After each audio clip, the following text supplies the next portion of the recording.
Hello. This is Antje from Byte Shuffle. Thank you for always watching our videos. This time, I've put together a guide on how to navigate the Cori tempo matchup when playing Doomsday, as well as how to approach sideboarding. There's also a link to the pile breakdown video in the description, so feel free to check it out. Here is the deck list we will be using this time. Everything's here except mana, so I'm keeping this. If I fetch a basic land here, I'll need ritual-based mana acceleration. There's a risk of wasteland, but fetching a dual land gives me more options. I'm digging for land or mana acceleration. I stack Edge of Autumn, dual land, daze, then draw.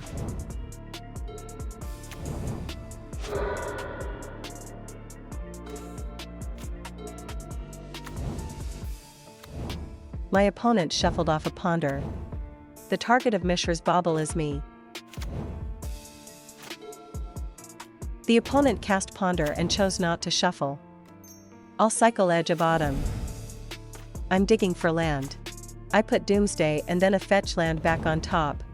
I'm going all in. From here, I'll increase the mana needed for the combo. I'll counter it with Daze. I'll counter it with Force of Will. The biggest question here is whether the opponent has Daze or not. If they don't have Daze, I can set up a brainstorm pile and win the game from here. If I expect them to have Daze, I'll have to pass the turn. But their hand is probably something like a threat, a draw spell, a lightning bolt, or a stifle. If I pass the turn, there's a risk of stifle or them holding up lightning bolt, so I need to dig through the entire pile. I'm assuming they don't have a second Daze, so I'm going for the brainstorm pile to close out the game here. The Cavern of Souls in the pile is the result of debating whether or not to pass the turn. After thinking it through, I locked in this pile since this line doesn't require digging through the whole thing. I made a pile of Cavern of Souls, Thassa's Oracle, Consider Street Wraith, Lion's Eye, Diamond. Using the pile opener to start drawing through the pile, I put Island and then Consider back on top. I activate Lion's Eye Diamond on the pile opener stack. Surveil's effect sends it to the graveyard. I win with Thassa's Oracle.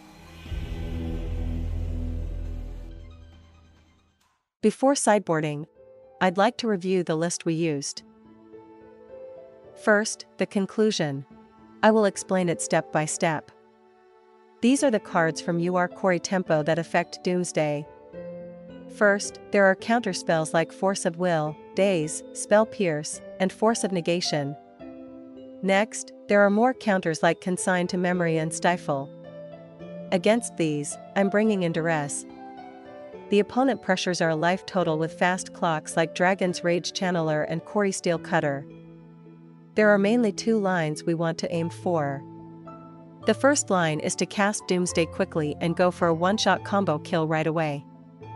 To ensure the one-shot kill, I don't cut any of the cyclers like Street Wraith or Edge of Autumn. The second line is to use life-gain creatures like Barrogoyf or Sheoldred the Apocalypse to slow the opponent down, then either finish them with the combo or win through the creature plan. Either way, the goal is to win using the 7 black spells. That's because the opponent is running quite a few copies of Pyroblast. So I take out lower priority blue cards that are vulnerable to Pyroblast, like Personal Tutor and Quantum Riddler. Next, I'm bringing in a Long Goodbye and Hydroblast. These two cards are added to slow down the opponent's pressure. In exchange, I'm trimming the number of dazes. I'm looking for a faster hand, so I'll take a mulligan. Put Street Wraith on the bottom.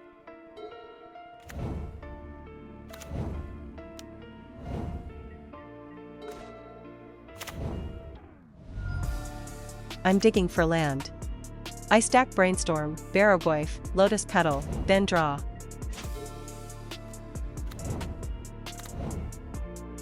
Surveil's effect sends it to the graveyard. The opponent cast Ponder and chose not to shuffle. I'll name Lurgoyf. If the opponent is stuck on lands, Daze can hit their Cori-Steel Cutter, so I played the second Lotus Petal preemptively. From here, I'm going to start making my move.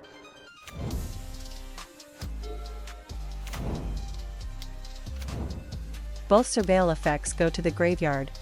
My opponent shuffled off a ponder. I'm digging for land. I put Edge of Autumn and then Days back on top. There's a risk of Murktide Regent or Wasteland, but if they found a threat off their last draw spell, they'll probably deploy it next turn, so I'll hold up here. I also think this is a turn where the opponent might want to cast Unholy Heat, so I'm holding up to play around that as well. Even if the opponent doesn't make a move, I can still use a long goodbye, so this line isn't bad. I'll cast Hydroblast. From Surveil, one goes to the graveyard and one stays on top.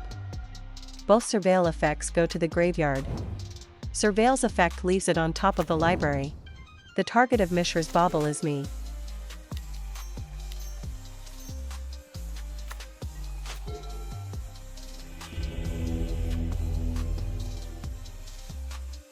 Thank you for watching up to this point.